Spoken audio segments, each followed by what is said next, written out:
Et bien le bonsoir à tous, on se retrouve pour une nouvelle vidéo sur Solo Leveling Arise. J'espère que vous allez bien parce que moi ça va nickel. On se retrouve aujourd'hui pour une nouvelle vidéo justement pour parler des 20 choses à savoir avant de débuter le jeu. En tout cas ça peut servir pour ceux qui vont démarrer pour la globale, pour les débutants et les experts. Ça peut servir pour tout le monde. Et on va sans plus tarder commencer cette vidéo. Avant que la vidéo ne commence, je tiens à vous informer que j'ai un Discord. Vous avez juste à aller dans la description, vous allez pouvoir le rejoindre juste ici. Quand vous arrivez, vous avez un petit captcha à compléter, donc complétez le captcha. Si vous n'y arrivez pas, réessayez. Ça devrait marcher normalement juste après. Donc en tant que jeu gacha, nous avons des invocations avec la bannière limitée et la bannière permanente. Donc bannière limitée, c'est un personnage qui va rester pendant une durée et après partira pour être remplacé par un autre personnage. Le seul moyen d'invoquer sur ce genre de portail, ça va être les tickets limités et les cristaux. Donc faites bien attention comment vous les utilisez, parce que si vous utilisez tous vos tickets et tous vos cristaux, s'ils nous ressortent un nouveau personnage, vous ne pourrez pas invoquer dessus si vous n'avez plus de ressources pour le faire. Et vous avez la bannière permanente qui va vous permettre justement d'invoquer tout au long justement de votre avancée dans l'histoire. Grâce à l'histoire, vous allez pouvoir justement récupérer des tickets d'invocation pour pouvoir invoquer sur ce portail. Petite particularité sur ce portail, c'est que vous allez avoir un rate up qui va vous permettre justement d'augmenter les taux d'obtention des personnages que vous avez sélectionnés.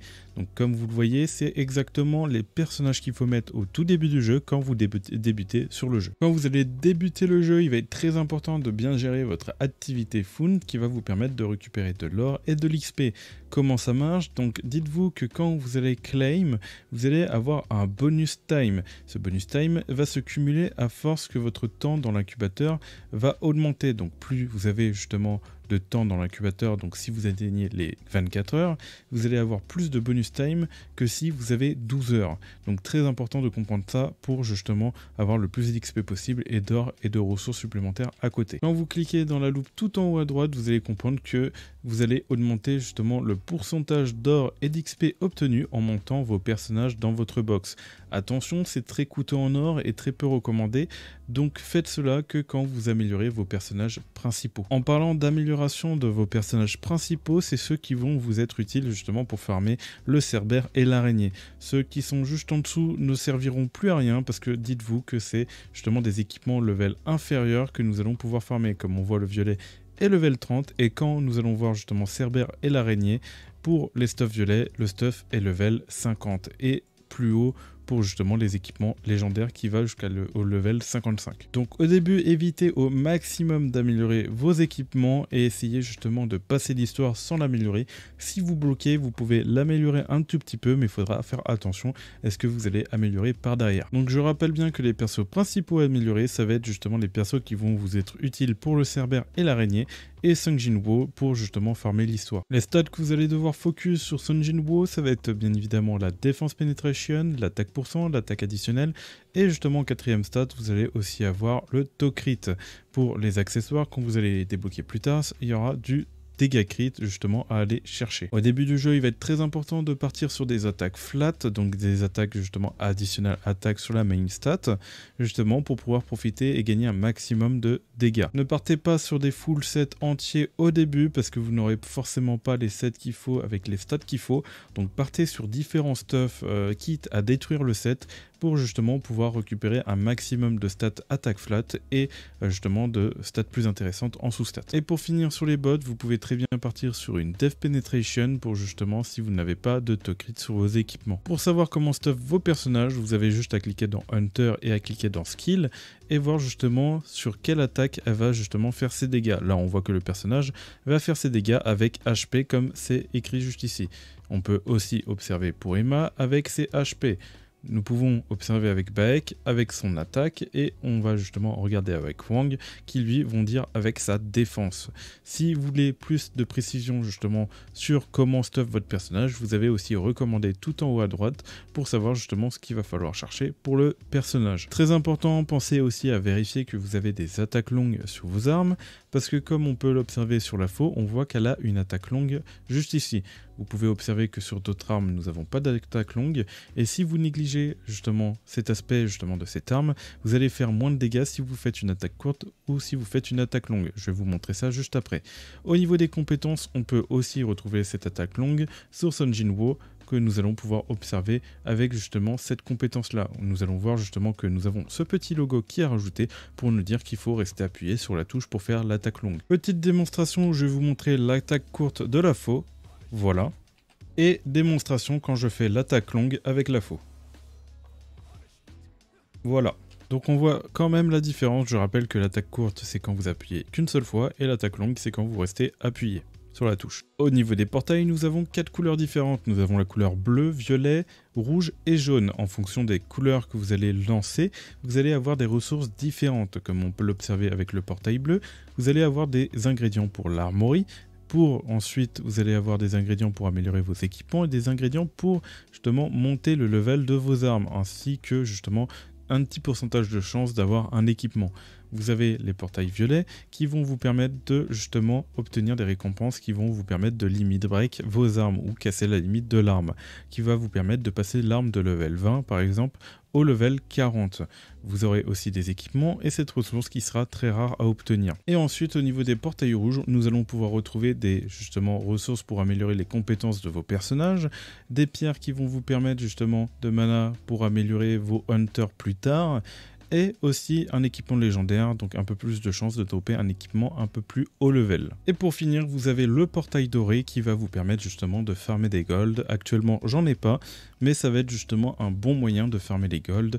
Pour ça, vous avez aussi la méthode justement de rescan qui va vous permettre justement de rescan toutes les 10 minutes des nouveaux portails, qui va vous permettre peut-être de rescan de nouveaux portails dorés pour farmer des golds. Au passage, j'avais le rescan qui m'a permis justement d'obtenir de nouveaux portails comme on peut l'observer juste ici. On peut observer juste ici aussi que j'ai le portail doré qui va me permettre justement d'avoir plus de gold que la générale. On peut observer justement par rapport aux autres portails que ici j'ai entre 1800 gold et 2200 gold, lorsqu'ici j'ai entre 6700 et 8200. Ici on peut voir que j'ai 1600 et 2000, donc on voit que les portails dorés sont clairement plus intéressants pour farmer les gold. Nous allons pouvoir justement sweep les portails, donc les skip, justement avec les hunters, avec le portail de rang B inférieur. On peut voir que je peux sweep en fonction de la puissance de mes personnages. Là, on voit que j'ai utilisé les points sur mes personnages, donc je ne peux plus les utiliser. Et il faut du coup sélectionner 3 persos pour pouvoir skip le portail. C'est pas la façon la plus optimale de farmer les portails, parce qu'il va être plus intéressant de farmer les portails de rang S et A justement pour essayer d'obtenir plus de ressources, mais aussi pour Go to Gate Mining, qui va vous permettre justement de, une fois que vous avez terminé un portail, d'avoir un portail ici. Une fois que vous aurez terminé un portail de rang A, vous allez avoir par exemple le portail de rang bas là. Moi j'ai terminé un portail de rang B tout récemment et je peux envoyer mes troupes justement farmer ce portail. Donc ça va me donner des ressources comme on peut l'observer juste ici. Et on va voir que les portails de rang A et S ont une petite particularité, c'est qu'ils vont donner des cristaux. Et comme on peut l'observer juste ici, j'obtiens 4 cristaux. C'est pas forcément énorme, mais sur le long terme ça peut être énorme, en sachant que vous pouvez améliorer justement votre mining à force de faire des portails ici pour justement obtenir de plus en plus de ressources par la suite. Il faut savoir que sur le jeu, l'or est un gros problème et aussi les matériaux d'artefacts, donc faites très attention à vos dépenses et comment vous allez améliorer les artefacts de vos personnages. Le mieux, comme on va l'observer sur certains personnages, c'est que au début j'ai équipé justement des artefacts mes persos, mais je les ai pas améliorés. Donc il y a quelques plus 10, mais ça, faut pas prendre ça en compte. Et une fois que vous aurez débloqué les stuffs de level 45, 50 et tout, là vous allez pouvoir vraiment commencer à améliorer. Bien sûr, si vous êtes bloqué un peu avant Igris, pour les équipements inférieurs, il sera quand même un petit peu intéressant d'aller chercher à améliorer un peu ces stuffs pour essayer de passer justement le Igris. Une chose très importante à savoir au début du jeu, ça va être d'améliorer les armes justement air des personnages Hunter et pas de Sung Jin Woo, parce que ça c'est autre chose. Au niveau des armes Hunter, nous allons pouvoir retrouver des armes bleues qui vont être très fortes à améliorer au max. Donc bien évidemment, il faudra les constellations avant d'améliorer, mais une fois que vous avez les 10 livres qui vont vous permettre justement d'améliorer constellation 5, vous allez pouvoir avoir justement une stat qui va augmenter votre attaque, votre défense et vos HP de 10%, donc un total de 30%. C'est énorme, surtout pour le début de jeu, donc pensez bien à améliorer vos armes bleues pour justement les mettre sur vos personnages Hunter qui vont en bénéficier. Même si vous n'avez pas beaucoup d'armes SSR sur le jeu, pensez bien à regarder si vous avez des bonnes armes SR, surtout les armes light qui vont vous permettre justement de vous débloquer au début. Vous avez la lance qui peut être très intéressant, vous avez l'arc, vous avez le sniper qui peut être intéressant parce qu'il fait de gros dommages en sachant que c'est une arme verte et que en fonction des étoiles, il peut vraiment devenir broken. Nous avons le katana qui est assez fort. Et nous avons justement la boule de feu qui est assez intéressante contre les ennemis de type feu. Oui, parce qu'il faut bien penser, si vous mettez votre arme en fonction de l'élément du boss, vous allez forcément faire plus de dégâts. Donc pensez bien à utiliser l'élément justement par rapport au boss au début du jeu pour vraiment bénéficier d'un maximum de DPS. Ensuite, évitez d'améliorer des constellations d'armes et de personnages que vous n'utilisez pas parce que si vous vous mettez à partir à gauche et à droite, vous aurez plus de gold et du coup plus de gold pour pouvoir améliorer vos stuff, pour pouvoir progresser dans l'histoire et farmer des équipements justement avec vos personnages hunter que vous avez besoin. Pensez à parler aux personnages avec les textes en jaune, vous allez gagner 5 cristaux et c'est pas négligeable tous les jours à récupérer parce que sur le cumul ce sera pas mal. Ensuite, ce qu'on va pouvoir observer, ça va être aussi de pouvoir faire des formations avec nos personnages. Donc comme on peut le voir, j'ai fait une team avec Sung Buff pour buffer mon Sung, une team Fire pour justement les gates ou autres, les teams Dark justement pour quand j'aurai besoin de perso Dark, et puis voilà. Donc pensez bien utiliser ça si vous en avez marre de changer justement tout le temps vos personnages. Au niveau des modes, il va être très important de farmer justement le Battle of Trial qui va vous permettre justement de récupérer beaucoup de ressources. Il faut savoir que vous avez deux modes, le mode justement avec Sung et le mode avec justement les Hunters. Donc pensez bien à avancer dans les deux camps pour pouvoir justement récupérer des ressources pour pouvoir avancer dans l'histoire et aussi améliorer vos personnages. Au niveau du Battle of Time, il va être très important de le faire aussi parce que vous avez des ressources à aller chercher. En fonction du temps, comme on peut l'observer avec le ranking, vous allez devoir faire des temps justement avec tous les boss et quand vous aurez fini tous les boss, vous aurez un temps global qui va s'afficher. Comme on peut l'observer ici, lui, cette personne-là a fait 7 minutes 41 avec tous les boss qu'il a affrontés au total. On peut justement observer l'overall, le groupe par rapport au groupe rank et les achievements en fonction justement du temps global que vous allez faire sur tous les boss. Si vous faites un temps inférieur à 7 minutes, vous allez pouvoir récupérer toutes ces récompenses à la fin justement de les 6 jours de la semaine justement qui va se passer. Pensez bien aussi à faire le Battle of Time qui va vous permettre de récupérer des médailles pour récupérer des bonnes ressources. Nous avons l'araignée qui va apparaître au début la première semaine pendant 3 jours et va disparaître au bout des 3 jours. Vous allez récupérer des récompenses au bout de 3 jours de calcul. Ensuite vous avez de nouveau justement un nouveau boss qui va apparaître pendant 3 jours, donc 3 jours de combat. Et ensuite, au bout de 3 jours, vous allez avoir encore 3 jours de calcul. 3 jours de combat, 3 jours de calcul, 3 jours de combat et 3 jours de calcul. Un nouveau boss apparaît à peu près toutes les semaines par rapport à une saison. Et en fonction justement du score que vous allez faire justement sur les boss, vous allez récupérer justement en fonction de votre classement des ressources. Vous allez pouvoir les claim et ces ressources-là, vous allez pouvoir l'utiliser dans le shop pour pouvoir justement utiliser des médailles. Enfin, ces médailles justement pour pouvoir récupérer des ressources intéressantes.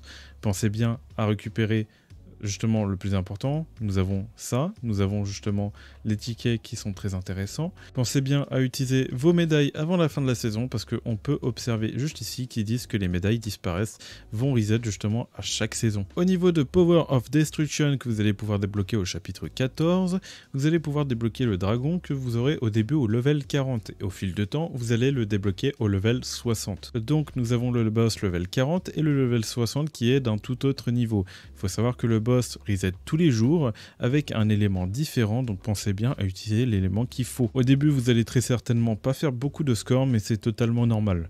Et vous pouvez observer que sur le boss on peut faire 2 teams à partir du level 60 et oui ça beaucoup ne le savent pas. Parce que quand on passe du level 40 où on peut faire qu'une seule team, et ben quand on passe au level 60, on peut faire 2 teams. Comment on peut l'observer juste ici. Avec ma team 1, j'ai fait 53 millions et ma team 2 que j'ai pas utilisé parce que j'ai des petits tips à vous passer. Quand je vais faire start, on voit justement ma première team qui était ici. Et là, on va voir justement la deuxième team que je vais utiliser justement pour aller affronter le dragon. Une chose très importante que vous devez savoir justement sur le dragon, c'est qu'un golem va apparaître au bout de la deuxième phase au level 60 du dragon, qui va être très important à break et ensuite une fois que vous l'aurez break, il va falloir DPS justement pour le tuer. Donc vous allez forcément faire plus de dégâts quand vous allez le break, donc il est très important à break avant de justement faire les dégâts. Hop, donc là vous allez voir que je vais le break et que je lui ai pas fait de dégâts, et vous voyez qu'après le break, justement, je peux le DPS tranquillement. Donc il faut savoir que ça m'a permis justement de skip l'animation one shot du dragon, et du coup grâce à ça je vais pouvoir justement enchaîner le dragon. Donc il faut savoir qu'il a une autre phase one shot, je vais vous la montrer juste après pour que vous puissiez voir justement comment ça se passe. Une chose à savoir, si vous êtes sûr justement de ne jamais break le golem, de ne pas réussir à l'avoir, vous pouvez vous mettre sur ce côté, vous êtes sûr, quasiment sûr de vous prendre quasiment aucune météorite. Il est possible que vous en preniez une, mais c'est assez rare. Donc voilà par rapport à ça.